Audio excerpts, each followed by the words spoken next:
Hi guys, how you doing? It's so good to be back here at my desk talking to you guys here on the video because I've just been off for a couple of weeks jaunting up and down the country visiting friends and family with the children while they've been off school. And you know how nice it is to feel like, oh, I'm so hungry to get back to work. I just love what I do so much, and I don't think I ever felt like that after a holiday going back to the old 9 to 5. So I have so much that I want to talk to you about, so much good content that's come up over the past fortnight, past couple of weeks that I've either read or worked on with clients on. So much that I'm going to kind of contain it and drip feed it over the next few days and weeks. So I hope you're all doing fantastically. What I want to talk to you about today is something that's actually come up this morning, fresh hot off the press. One of my clients has been messaging me today about her need to set boundaries and wanting help around setting boundaries, which is so important. So I'm going to talk to you today about why it's so important, how to set those boundaries, how to make it very clear, and why do we find it so difficult. So let's start with that. Why do we find it so difficult to set boundaries? And I think a lot of that just boils down to plain and simple. We are loving, caring, heart-centered human beings. You know, we came into this business, we're pursuing this path because we just want to help people. We want to help everyone. So it feels slightly incongruent, the thought of, well, if I have to set boundaries and put walls up, that's not me helping everybody. So that's one of the things that would perhaps make setting boundaries feel a bit difficult. You know, you want to help everyone, you want to answer everyone's questions and be there to support all people. So setting boundaries feels like the opposite to that. It doesn't feel consistent with that thought process. And also, if you're anything like me, in my history, I was the worst for setting boundaries. I was the consummate people pleaser. I used to shrink myself to fit, please everybody else, and have all my needs and desires and wants at the bottom of the pile, just look after everybody else. So for me to set boundaries and start declaring out, putting out the intention of what I will tolerate and what I won't tolerate, felt very difficult. It was a whole new process for me that I really had to work hard on doing. So glad I did. It's so important to do that. So the thing around, you know, understanding why it's so important is that when you are setting an intention of what you will and will not put up with and tolerate, when you are being very, very clear about your boundaries, what you're doing is you're declaring a complete self-respect and self-love. You're setting a standard for yourself of how you expect others to treat you, and that is vital. That's vital to how others will respect you. You know, there's a saying that, you know, how you treat yourself is exactly how others will treat you. So if you're not instilling self-respect, self-love, self-care, and putting those boundaries firmly in place, then other people are going to see that and they're not going to treat you as you deserve to be treated.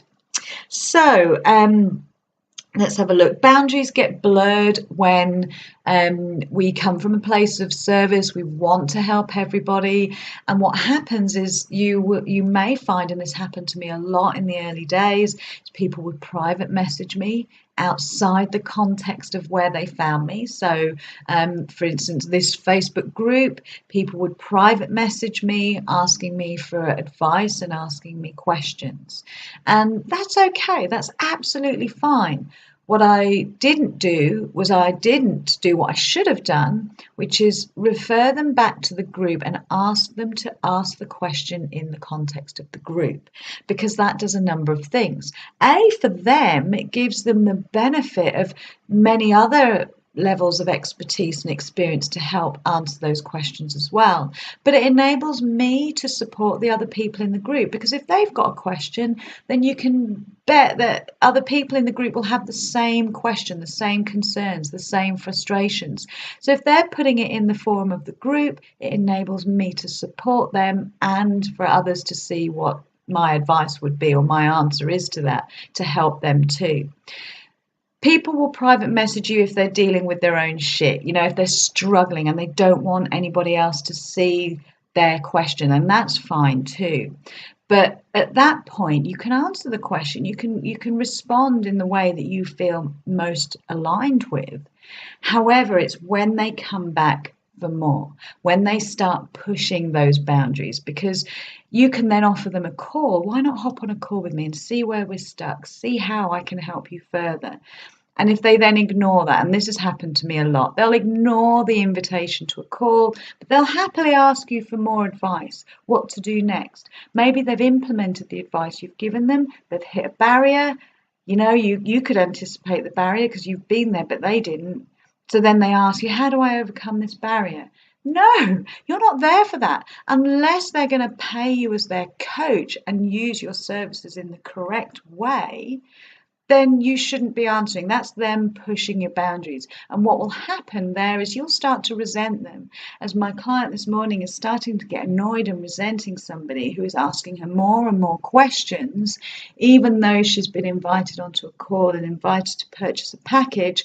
It's like that conversation never took place. She's still asking for more advice. It's a real boundary pusher and doesn't leave you feeling good. So how do we begin to set boundaries? Well, one of the first things that I always advise my clients to do is you need to get clear on what you will and will not tolerate, first of all, to be able to know what your boundaries look like so that they can be really solid. So one of the first exercises to do is grab yourself a piece of paper, draw a line down the middle, and on the left-hand side, head it up with the words who I don't want to work with, and on the right hand side, who I love to work with. So two lists, who I don't want to work with and who I love to work with. Now, for once, I'm not talking about your ideal client and your niche and your target audience. I'm talking about the personalities that you want to attract. Set a very clear intention of who you don't want to work with, what behaviors you won't tolerate versus what behaviors and that you do want to attract. So, for example, the type of behaviors that you don't want to attract. You don't want to attract the whiners, the complainers, the blamers, people who are not willing to take responsibility for their life and their well-being, their health and their relationships, or whatever area of business you're in as a coach. You don't want people who are not going to pay you on time. You don't want people who are going to disrespect your services, who aren't going to take the actions. You don't want people who perhaps have different belief systems from you. So you need to get very clear on what you won't tolerate. And then on the right hand side, who you love to work with. So for me, it would be I love to work with people who are passionate about what their cause. They want to get their mission and their message out there. They're determined, they're driven women. I want to work with women who will take full responsibility for everything that happens in their life and their business so that they know that whatever happens, they have total control. I want to work with women who love and respect me. I want to work with women who will pay me for my services and respect and take the action. So they're the type of women. So I've set a very clear intention of who I want to attract. Great part of this exercise is then to cut this piece of paper down the middle and set fire ceremoniously to the left hand side, the people you don't want to attract. And that just has an energetic expression to it. So that's the first thing on setting boundaries, very clear boundaries on who you want to attract in. That list may change as you up level as well. And one thing that's important to know about when you are reviewing your boundaries, reviewing who you want to work with, perhaps you're increasing your prices and you want to attract a new type of premium client.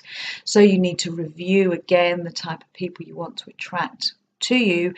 When you do that, when you're setting new boundaries, setting new intentions, one of the things that I ask you and implore you to expect when you do that, when you up level, is expect a lull in your business. Expect a period of time where you may feel panic, and this is where I want you to know to expect it so the panic will subside. And what to expect is this lull, because the old style, the old type of client, the old people that you attracted are falling away as you're making space for the new people to come to you, the new premium paying clients to come to you. So just expect that lull. It's natural, it's normal, it's part of the process. Okay, so going back to the boundaries then, set the intention, affirm on it every day, affirm who it is you want to attract, repeat the words of the people that you want to attract so that you can be very clear. What that does for you as well is when people come onto a call with you, or when people start conversing privately with you, when they come onto a discovery call, because you're so clear, you can very quickly recognize when people are not that person. So you become very, very quickly able to spot the signs. Perhaps it's the whining, the complaining, the blaming. You see this very, very quickly because you're so clear. So then it's at that point where you can make a decision whereby you say, well, actually, we're not going to be a great fit. So that's another reason why doing that exercise is so helpful. What else? Okay, so the other thing around setting boundaries, and this is something that I did with my coach when I was going through this process, was setting boundaries around your home being as equally important as setting the boundaries in your business. So setting your boundaries at home actually supplements and complements the process of setting boundaries in your business. Why would you not? So I then reset new boundaries and installed them in my home with what I was prepared to put up with. I have teenage children. I became much clearer in what I was prepared to put up with. I'm not clearing your shit up. You pick your own crap up off the floor. I'm not going to do that. I'm setting boundaries where you have to do that because this is not my job. You are old enough to do this yourself. Why should I do that? I'm working on my business. I'm creating this for us. So you have to play your part. And I started to set those very, very clearly. And it's about self-respect. I'm not your slave. So that was something that I found very, very, very helpful to me in terms of just building up my own self-respect. Too long I've been doing this for other people, no longer. And that was what helped me to create an up level in my success as well. And they become better human beings. At the end of the day, they learn to respect you and what self-respect means for them as well. What else?